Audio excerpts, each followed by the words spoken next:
여러분 안녕하십니까, 철공방입니다. 오늘은 오랜만에 아크 용접기를 준비해 놨고요. 그동안 적지 않은 분들이 질문을 주셨던 두꺼운 철판과 얇은 철판을 용접할 때 어떻게 해야 되는지 알아보도록 하겠습니다. 보시면서 좋아요와 구독 눌러주시면 감사하겠습니다. 먼저 두꺼운 철판과 얇은 철판이라고만 하면 두껍고 얇은 것에 대한 기준이 없지요. 예를 들어서 하나는 6T 철판이고 하나는 3T 철판이다 라고 해도 하나는 두껍고 하나는 얇은 철판이 맞습니다.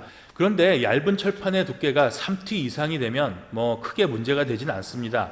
일반인 분들이 어렵다고 문의하는 것은 얇은 철판의 두께가 1.4T 정도 되는 아주 얇은 철판일 때 어렵게 느껴진다고 하죠. 이건 사실 1.4T끼리 같은 두께를 용접을 해도 쉽지는 않은 것입니다. 이것과 관련된 영상은 이전에 업로드된 영상들이 있으니까 참고하시고요. 그런데 이게 또 이렇게 얇은 철판이 1.4T고 두꺼운 철판이 3T 아니면 2T 정도가 돼서 차이가 별로 나지 않는다면 1.4T끼리 용접할 때처럼 점 용접으로 끊어서 하면 쉽게 됩니다. 점 용접을 할 때는 상대적으로 전류값을 좀 높게 해서 찍기 때문에 어차피 두꺼운 철판이 2, 3T 정도가 된다면 크게 문제가 되지 않는 것이죠. 네, 본론으로 들어가서 일반인 분들이 어렵다고 하는 것은 두꺼운 것이 5T 이상이고 얇은 것은 1.4T 정도가 되는 이런 경우가 좀 어렵다고 하는 것이겠죠. 요령을 몰라서 어렵게 느껴지는 것이고요. 안 되는 것부터 보여드리면서 설명을 해드리겠습니다. 전류값을 두꺼운 것에 기준을 두면 얇은 쪽이 빵꾸가 나고요. 전류값을 얇은 쪽에 기준을 두면 두꺼운 곳에 용접이 잘 안 됩니다. 전류값은 90에서 100 정도가 될 것 같습니다.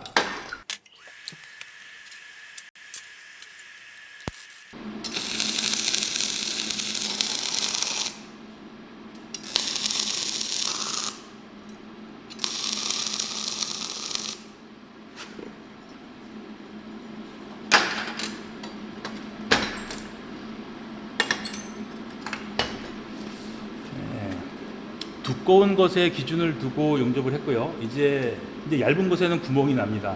그래서 이제 전류값을 낮춥니다. 그래서 얇은 것이 구멍이 잘 나지 않을 정도로 낮춰서 한번 다시 해볼게요.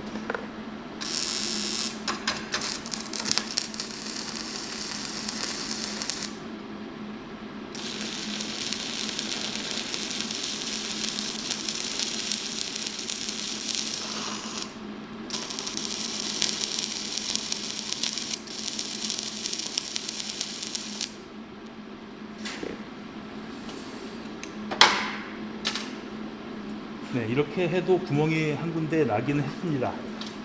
한번 보여드릴게요.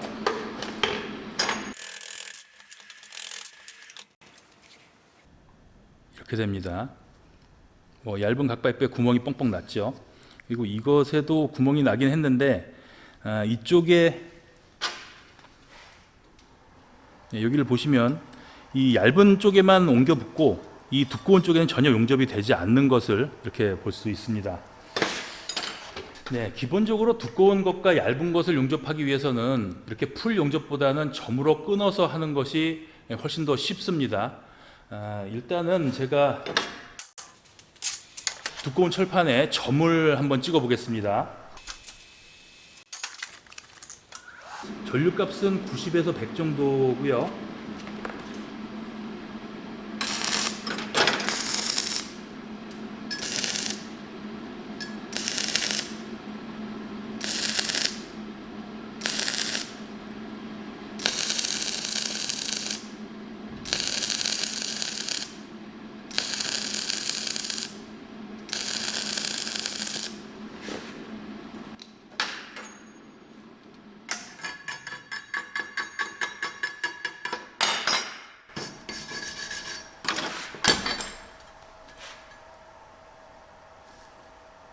네, 이쪽과 이쪽이 많이 차이가 나죠.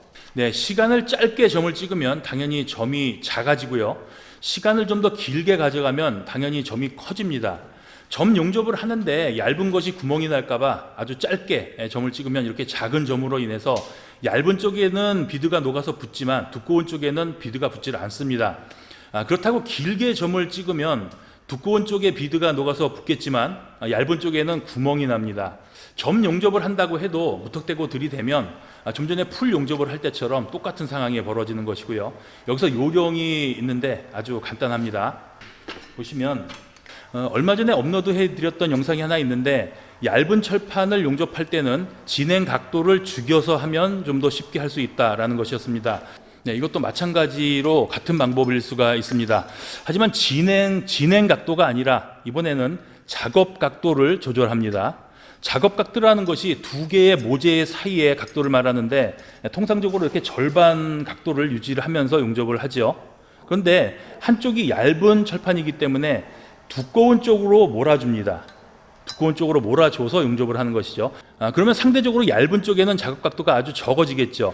그러면 당연히 용입이 두꺼운 쪽으로 몰리게 되고, 얇은 쪽은 상대적으로 용입이 낮아져서 구멍이 잘 나지 않는 겁니다. 네, 좀 더 자세히 말씀드리면, 두꺼운 모재만 용접을 하는데, 두꺼운 모재에 충분히 용입이 될 수 있도록 충분한 시간 동안 점을 찍고 있으면 그 점이 점점 커져서 이 옆에 있는 얇은 각파이프까지 용융풀이 커집니다. 그래서 이 용융풀이 각파이프를 건드려서 용접이 됨과 동시에 용접을 끊으면 됩니다. 이게 말은 긴데 거의 순간적으로 일어나는 것이라서 약간의 연습이 필요하긴 합니다. 네, 다시 한번 말씀드리지만 각파이프 쪽으로 치우치지 마시고 두꺼운 모재 쪽만 용접을 한다고 생각을 하는 겁니다. 쌓여가는 비드가 얇은 각파이프를 건드려 준다라고만 생각하시면 됩니다. 한번 보여드릴게요. 전류값은 아까 동일하게 90에서 100 정도가 될 것 같습니다.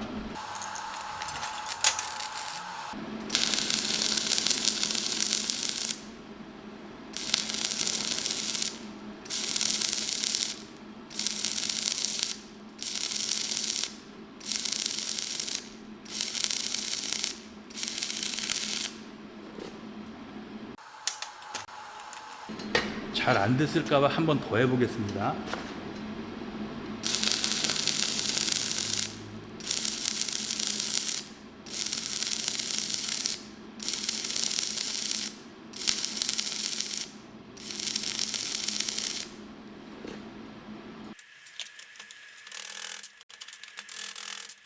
네, 이렇게 보시면 이런 결과물이 나오고요. 굳이 비드폭을 한번 재본다면 이 OT 쪽에는 한 6, 7mm 정도가 되는 것 같습니다. 그리고 반대로 이 얇은 쪽에는 한 3mm? 3mm 정도. 당연한 결과겠죠. 네, 여기까지 보여드렸으니까 제가 마지막으로 말씀드릴 것은, 사실 두꺼운 것과 얇은 것을 용접하는 것이 두 개 모두 얇은 것을 용접하는 것보다 알고 보면 더 쉽습니다. 용접을 하면서 구멍이 나지 않는 두꺼운 쪽에 의지를 할 수 있기 때문에 두 개 모두 얇은 것을 용접하는 것보다 해보시면 더 쉽다는 것을 느낄 수 있을 겁니다. 그리고 이 방법은 좀 전에 보여드렸던 풀 용접을 하면서도 할 수는 있습니다. 두꺼운 쪽에서 용접을 이어가면서 얇은 각파이프를 살짝씩 건드려주면서 풀 용접을 할 수 있는 것이지요. 근데 용접을 아주 잘하는 분들도 이렇게 풀 용접으로 많은 부분을 실수 없이 하기는 또 쉬운 게 아니고요. 까딱 잘못하면 얇은 쪽에 빵꾸가 납니다. 제가 한번 해볼게요.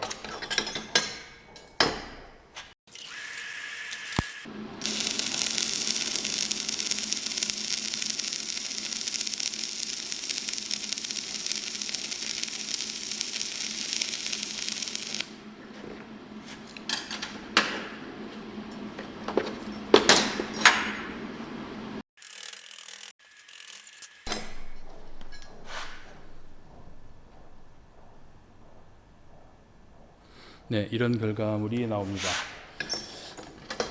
네, 두꺼운 쪽에 의지를 하면서 얇은 각파이프를 살짝씩 건드려준다 라고 생각하면서 용접을 하면 풀 용접도 충분히 가능합니다. 근데 좀 위험하죠. 네, 오늘은 두꺼운 철판과 얇은 철판을 용접하는 방법에 대해서 알아봤습니다. 오늘 준비한 것은 여기까지입니다. 철공방이었습니다. 감사합니다.